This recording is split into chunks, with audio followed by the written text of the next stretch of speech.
Втора глава – Жажда.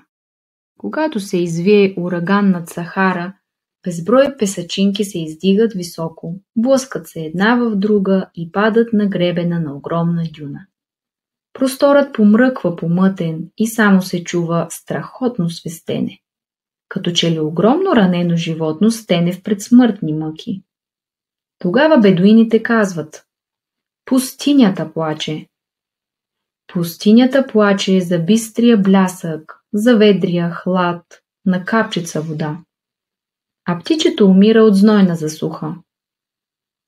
Пътниците от разказа на Димитър Талев «Жажда» в летния горещ следобед спират за отмора под сянката на самотна дива круша. От клоните долита жалното чи-чи и само след миг прошумяват сухи листи и пред тях пада мъртво птиче, а от разтворената му човчица протича капка алена кръв. А що ли става с душата на човека, когато я измъчва жажда?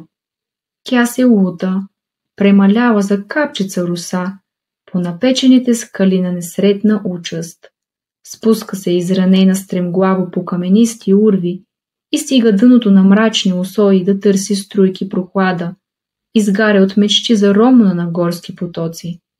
И странно, когато намери всичко това, когато пие с пълни шепи търсената наслада, пак остава жадна, защото жаждата на най-възвишената нейна същност, жаждата на духа, не се отолява от земни извори.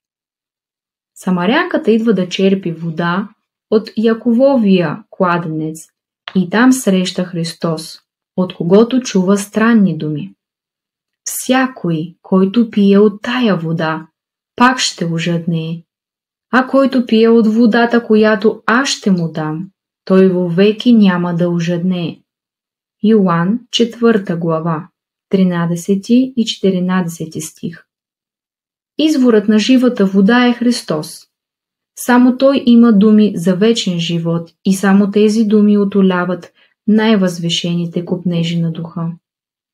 Не за това ли, когато Христос излиза на проповед, тълпи народ по цял ден изгарят под палещите лъчи в пустинните места на Палестина, но жадно поглъщат словата на Божествения Учител. Историята на духовните търсежи на най-великите и благородни умове на човечеството потвърждава това. От Софокъл и Платон до Кант и Достоевски човекът търси вечни истини. Блажения Августин, изстрадал своя трънлив път до Христос, казва: нашето сърце е неспокойно, докато не намери своя покой в Бога. И Никодим, фарисейски началник, изпитва силна духовна жажда, за да отиде тайно през нощта при Христос. Йоан 7 глава 50 стих. Беседата му с него разкрива драмата на всяка човешка душа, жадна за истини, неподчинени на условностите на времето.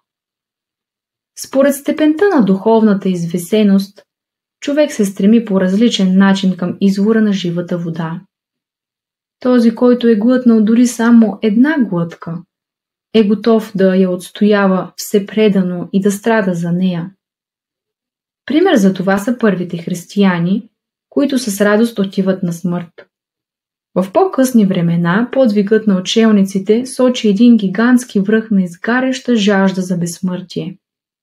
И този връх е все така лъчезарен, защото блясъкът му не гасне. Колко утешително, топло и мило звучат думите на Христос.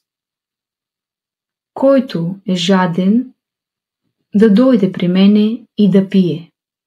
Йоан 7 глава 37 стих.